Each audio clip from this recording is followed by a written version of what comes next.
समृद्धी report आणायला लॅबमध्ये गेली होती. रिपोर्ट हातात घेताना नकळत तिचा हात थरथरत होता.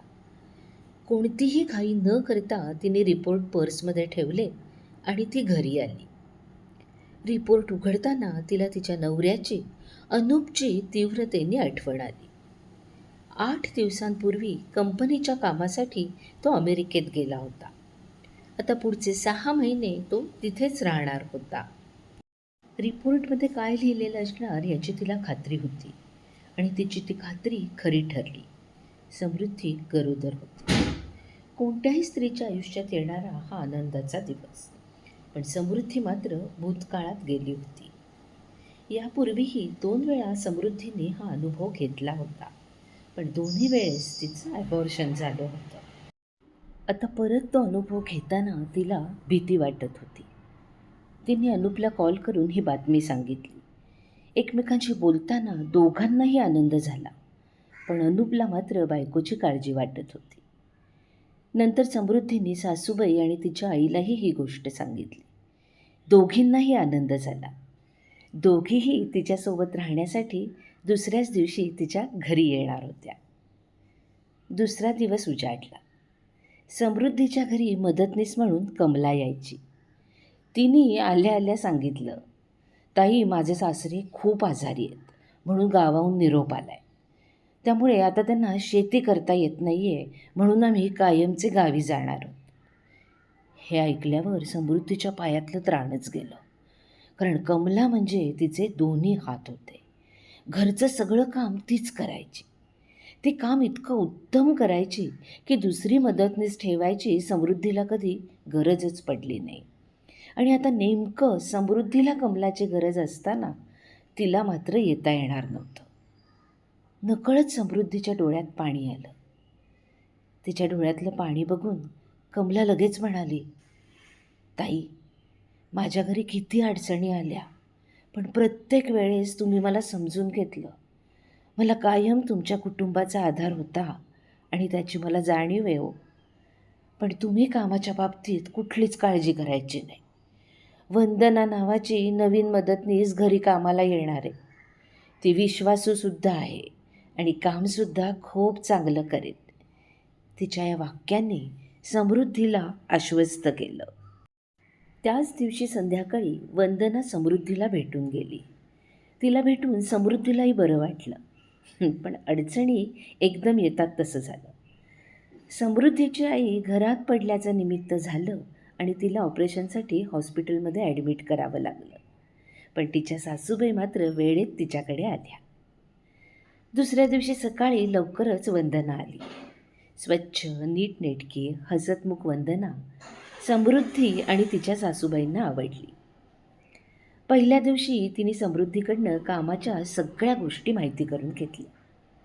दुसऱ्या दिवसापासून कामातली एकही गोष्ट तिला परत सांगायला लागली नाही. अतिशय उत्तम काम ती करायची. समृद्धीच्या सासूबाईंना वंदना काहीच काम करू द्यायची नाही. तुम्ही फक्त ताईकडे बघा, सगळं मी करते म्हणायची. बोलल्याप्रमाणे ती खरोखरच करत होती.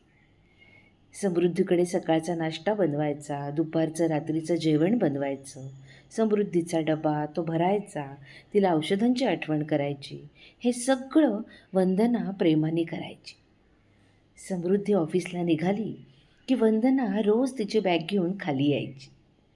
ती कॅबमध्ये बसली की ड्रायव्हर काकांना हक्काने सांगायची, काका, गाडी हळवून या. आणि संध्याकाळी समृद्धी यायच्या वेळेस तिच्या सासूबाईंसोबत ती खाली उभीच असायची. घरातली सगळी कामं ती अगदी आनंदाने करायची. बघता बघता समृद्धीला 9 महिने पूर्ण झाले. अनूप पण आता परत आला होता. वंदना अजूनही समृद्धीची काळजी घेतच होती आणि काही दिवसातच समृद्धीच्या मुलीचा बेलाचा जन्म झाला. बेलाही आता 1 वर्षाची झाली. या मधल्या काळात वंदनाचं लग्न झालं. समृद्धीच्या घराजवळच तिचं सासर होतं, त्यामुळे ती कामाला येतच होती. आणि एक दिवस समृद्धीला कळलं की वंदना गरोदर आहे. दुसऱ्या दिवशी वंदना कामाला आली तर एका नवीनच मावशींनी दार उघडलं. त्या घरातला केर काढत होत्या. वंदनाने प्रश्नार्थक नजरेने समृद्धीकडे बघून विचारलं, या कोण आणि माझं काम का करतायत? समृद्धी म्हणाली, वंदना, तू गरोदर आहेस. तुझ्या गरोदरपणात आता मी तुला केर, फरशी, धुणं, भांडी असं काम देणार नाही. आता आजपासून या कामासाठी छायाताई येणार आहेत. हे ऐकताच वंदनाच्या डोळ्यात पाणी आलं, कारण आता तर तिला जास्त पैशांची गरज होती आणि जास्तीचे पैसे मिळवण्यासाठी परत नवीन काम शोधावं लागणार होतं. तिची ही चलबिचल बघून समृद्धी हसली. तिने छायाताई आणि वंदनाला खुर्चीत बसवलं. त्यांच्यासमोर गरमागरम पोहे आणि चहा ठेवला आणि नंतर वंदनाला म्हणाली, वंदना, काळजी कशाची करतेस? कामाची. अगं, मी तुझं सगळं काम कमी केलं आहे. तुला कामावरून काढलेलं नाही आहे की तुझा पगार पण कमी केला नाही आहे. उलट आता तुझा पगार पण वाढवणार आहे. लगेच समृद्धीच्या सासूबाई म्हणाल्या, वंदना, तू फक्त नेहमीसारखा स्वयंपाक करायचास आणि हे बघ, तुला काही खावंसं वाटलं तर मला हक्काने सांगायचं. तो पदार्थ बनवून मी तुला वाढेन. हे ऐकून वंदना पटकन उठली. तिने समृद्धीला घट्ट मिठी मारली, आजीला नमस्कार केला. तेव्हा नकळत तिचे अश्रू आजीच्या पायावर पडले. समृद्धीने वंदनाला प्रेमाने उठवलं. म्हणाली, वंदना, अगं, बेलाच्या वेळेस मी गरोदर असताना माझ्या सासूबाईंच्या सोबत तू माझी किती काळजी घेतलीस. आजही तू आजींच्या सोबत घरी असतेस. बेलाचं सगळं करायला त्यांना मदत करतेस. त्यामुळे मी आणि अनूप ऑफिसमध्ये असलो ना तरी आम्हाला काळजी नसते. तू आमच्यासाठी जे करतेस त्याची परतफेड मी नाही करू शकत. तू आता गरोदर आहेस. तुझी काळजी घेणं मात्र मी नक्कीच करू शकते. तू जड उचलू नयेस, स्वतःची काळजी घ्यावीस, म्हणून आजपासून आपल्या मदतीला छायाताई येणार आहेत आणि तुझी डिलिव्हरी होऊन तू परत येशील तोपर्यंत वरचं सगळं काम छायाताई करणार आहेत. वंदनाने परत एकदा समृद्धीला घट्ट मिठी मारली. इकडे हे सगळं दृश्य बघून कामाला पहिल्याच दिवशी आलेल्या छायाताईंच्या डोळ्यातसुद्धा पाणी आलं. त्यांच्या डोळ्यातलं पाणी बघून समृद्धींनी त्यांनाही सांगितलं, छायाताई, आजपासनं समृद्धीसोबत तुमचाही नाश्ता इथेच असणार आहे आणि तो केल्याशिवाय कामाला सुरुवात करायची नाही आहे. नंतर वंदनाकडे वळून ती म्हणाली, आणि वंदना, आता रडायचं नाही. आता तू फक्त तुझ्या बाळाचा विचार कर. बाकी सगळ्याची जबाबदारी आमची. वंदनाने डोळे पुसले आणि हळूच म्हणाली, ताई, मी आयुष्यात खूप घरात काम केलं, पण काम करणाऱ्या बाईची अशी काळजी कुणीच घेतली नाही. सगळ्यांना फक्त काम करून हवं असतं. तुमच्याकडे पहिल्या दिवशी कामावर आले ना, तेव्हाच जाणवलं की मी या घरात कामवाली नाही आहे, तर घरातलाच एक माणूस आहे. समृद्धी काहीच बोलली नाही. तिने फक्त हसून तिचा हात हातात घेतला. त्या दिवसापासून वंदनाचं आयुष्य थोडंसं बदललं. समृद्धी, तिच्या सासूबाई कधी तिच्यासाठी फळं कापून ठेवायच्या, तर कधी तिच्या आवडीची खीर किंवा शिरा बनवून द्यायच्या. बघता बघता वंदनाचे 9 महिने भरले आणि तिला प्रसव वेदना सुरू झाल्या. त्यावेळेस हॉस्पिटलमध्ये वंदनाचा नवरा तर होताच, पण त्याच्यासोबत होते समृद्धी आणि अनूप. काही वेळातच बाळाच्या रडण्याचा आवाज संपूर्ण हॉस्पिटलमध्ये घुमला आणि वंदनाने एका गोंडस मुलाला जन्म दिला. डॉक्टरांनी बाहेर येऊन सांगितलं, आई आणि बाळ दोघंही सुरक्षित. हे ऐकताच समृद्धीने सुटकेचा निश्वास सोडला. थोड्याच वेळात डॉक्टर बाळाला बाहेर घेऊन आले आणि त्यांनी वंदनाच्या नवऱ्याकडे त्यांचा मुलगा दिला. त्यांनी त्याला हातात घेऊन लगेच ते समृद्धीच्या हातात त्याला दिलं आणि ते देताना त्याच्याही डोळ्यात पाणी होतं. कारण त्यालाही जाणीव होती की समृद्धीने आणि तिच्या कुटुंबाने त्याच्या बायकोला, वंदनाला या काळात किती जपलं होतं. वंदनाला जेव्हा तिच्या रूममध्ये आणलं तेव्हा तिने समोर पाहिलं की समृद्धी आणि अनूप तिच्या नवऱ्याबरोबर उभे आहेत आणि बाळ समृद्धीच्या हातात आहे. समृद्धीने खूप प्रेमाने ते बाळ तिच्या हातात दिलं आणि सांगितलं, वंदना, तुझ्या मुलाला भेटायला आली आहे. वंदनाने बेडवरूनच तिला फक्त हात जोडले. ती काही बोलणार तेवढ्यात समृद्धी पुढे झाली आणि तिला बोलू नकोस अशी खूण केली.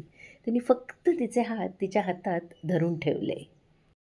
त्या एकाच कृतीने त्या दोघींचं नातं किती घट्ट आहे ते दोघींनाही जाणवलं. वंदनाला ज्या दिवशी डिस्चार्ज मिळणार होता त्या दिवशी लवकरच समृद्धी आणि अनूप हॉस्पिटलमध्ये पोहोचले. त्यांनी सगळं बिल भरलं. वंदना, तिचा नवरा आणि छोटं बाळ यांना घेऊन समृद्धीच्या गाडीने ते सगळे वंदनाच्या घरी पोचले. वंदना घरी पोचली तर तिच्या घरात आधीच बाळासाठी पाळणा, बाळाच्या आवश्यक त्या सगळ्या गोष्टी आलेल्या होत्या आणि त्यांच्या पाठोपाठच समृद्धीच्या सासूबाई बेलाला घेऊन आल्या. सोबत येताना त्यांनी वंदनासाठी वेगवेगळ्या प्रकारचे लाडू, सुकामेवा अशा सगळ्या गोष्टी घेऊन आल्या होत्या. बेलाने छोट्या बाळाला मांडीवर घेतलं तेव्हा तिलाही एकदम सगळं वेगळंच वाटत होतं. समृद्धी तिच्या कुटुंबासह निघाली तेव्हा तिने वंदनाच्या सासूबाईंना सांगितलं, काकू, आता वंदनाला 3 महिने तरी कामावर येऊ द्यायचं नाही आणि ती येणार नाही ही जबाबदारी तुमची आहे. निघताना समृद्धीने पुढच्या 3 महिन्याचा वंदनाचा पगार तिच्या हातात दिला. वंदना काही म्हणायच्या आतच तिचा नवरा पटकन म्हणाला, ताई, हे सगळं कशासाठी? अनूप हसून म्हणाला, आमच्या घरातल्या नवीन पाहुण्यासाठी. पुन्हा वंदनाच्या डोळ्यात अश्रू आले. बघता बघता 3 महिने झाले आणि वंदना परत कामाला आली. ती आली तरी छायाताई तिला घरात काम करताना दिसल्या. तिने पटकन समृद्धीला विचारलं, ताई, तुम्ही म्हणाला होता ना की तू परत कामावर आलीस की सगळं काम तुला देईन म्हणून. मग आता छायाताई तरी पण कशा काय काम करतायत? समृद्धी म्हणाली, माझ्या सगळं चांगलंच लक्षात आहे वंदना. फक्त अजून पुढचे 3 महिने तू फक्त स्वयंपाक करायचास. सकाळचा स्वयंपाक झाला की परत घरी जायचंस, बाळाकडे छान लक्ष द्यायचंस, संध्याकाळी येऊन परत एकदा स्वयंपाक करायचास आणि लवकर घरी जायचंस. अजून थोडा वेळ तू तुझ्या बाळासाठी दे. 1 महिन्यानंतर समृद्धीने तिला परत पूर्ण पगार दिला. तेव्हाही ती म्हणाली, ताई, मी कमी काम करते तरीही एवढा पगार का देताय? तेव्हा समृद्धी म्हणाली, अगं, कामाचं मोजमाप तासांनी होत नाही गं, माणुसकीने होतं. वंदना निश्शब्द झाली. वंदनाचा मुलगा 6 महिन्याचा झाला. आता तिच्या सासूबाई त्या बाळाला बघत होत्या. त्यामुळे वंदना परत सगळी कामं करायला समृद्धीकडे यायला लागली. आता बेलाचा 3रा वाढदिवस जवळ आला होता. त्यासाठी समृद्धी आणि अनूपनी एक कार्यक्रम ठेवला होता. नातेवाईक, मित्रमंडळी सगळे त्यासाठी जमले होते. कार्यक्रम संपत असताना समृद्धीने माईक हातात घेतला आणि तिने सांगितलं, आज बेलाच्या वाढदिवसाच्या निमित्ताने मला आणि अनूपला 2 व्यक्तींचा खास सत्कार करायचा आहे.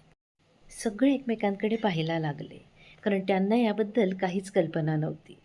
समृद्धीने तिच्या सासूबाईंना स्टेजवर बोलावलं. बेलाच्या वेळेच्या गरोदरपणापासून आत्तापर्यंत सासूबाईंची तिला किती मदत झाली आहे, त्यांच्यामुळे ती निर्धास्त झाली आहे, हे तिने सगळ्यांना सांगितलं. आणि नंतर तिने वंदनाला स्टेजवर बोलावलं. वंदना घाबरतच पुढे आली. समृद्धी म्हणाली, आज बेला आपल्याला समोर दिसतेय, त्याच्या मागे माझ्या सासूबाईंच्या बरोबरच अजून एका व्यक्तीचा हात आहे आणि ती म्हणजे ही आमची वंदना. खरं म्हणजे वंदना आमच्याकडे मदतनीस म्हणून आली, पण ती इतकी आमच्या सगळ्या कुटुंबामध्ये छान रमली की ती आमच्या कुटुंबाचा एक अविभाज्य भाग झाली आहे. माझ्या सासूबाईंच्या सोबत वंदना पण घरात असते, त्यामुळे बेलाला वाढवताना मी आणि अनूप अगदी निश्चितपणे आमच्या ऑफिसमध्ये काम करू शकतो आहे. आमची त्यामुळे खूप आर्थिक पण आणि ऑफिसमध्ये पण दोन्हीही बाजूंनी खूप छान प्रगती होती आहे. हे सगळं सुख घेत असताना कायम आम्हाला या सगळ्याची जाणीव आहे की ह्याच्या मागे वंदनाचा सुद्धा खूप मोठा हात आहे. त्यामुळे वंदनाचे सुद्धा आम्ही खूप ऋणी आहोत. समृद्धी आणि अनूपनी वंदनासाठी एक सुंदर साडी, सोन्याची एक छोटीशी चेन आणि तिच्या मुलाच्या शिक्षणासाठी बँकेत एक बचत खातं तिला उघडून दिलं होतं. त्याची कागदपत्र त्यांनी तिला भेट म्हणून तिथे दिली. हे सगळं झाल्यावर वंदनाला काय बोलावं कळेच ना. ती फक्त एवढंच म्हणाली, ताई, हे सगळं कसं फेडू? समृद्धीने वंदनाचा हात हातात घेऊन शांतपणे ती म्हणाली, वंदना, काही गोष्टी पैशांनी फेडता येत नाहीत. तू माझ्या कठीण काळात आमच्यासोबत उभी राहिलीस. आज आम्ही तुझ्यासोबत उभे आहोत. एवढंच याच्याकडे बघ. हे बोलल्यानंतर समृद्धीने समोर आलेल्या पाहुण्यांकडे बघितलं आणि ती म्हणाली, खरं म्हणजे वंदनाला आम्हाला काय द्यायचं होतं हे सगळ्यांना सांगायची गरजच नव्हती. नकळतसुद्धा आम्ही हे तिला देऊ शकलो असतो. पण आज मला तुम्हाला सगळ्यांना हे सांगायचं आहे की आपल्याही घरात अशा वंदना आहेत की ज्यांच्यामुळे आपण खरंच आपली प्रगती करतो आहे. तर कधीतरी आपणही आपल्या एखाद्या कृतीतून त्यांना आपल्यामध्ये सामावून घेऊया, हे सांगण्याचाच हा एक छोटासा आमचा प्रयत्न आहे. समृद्धीच्या सासूबाईंनी पुढे येऊन वंदनाच्या डोक्यावर हात ठेवला. त्या म्हणाल्या, वंदना, एक लक्षात ठेव, घर मोठं भिंतींनी होत नाही, तर माणुसकीने होतं. त्या दिवशी उपस्थित प्रत्येकाच्या डोळ्यात पाणी होतं. त्यातल्या काहींच्या मनात असाही विचार आला असेल की या दोन स्त्रियांमध्ये एक उच्च शिक्षित आहे, एक कमी शिकलेली आहे, पण या दोघीही आज एकाच पारड्यामध्ये समसमान बसलेल्या आहेत. कारण दोघीही एकमेकींशिवाय अपूर्ण आहेत.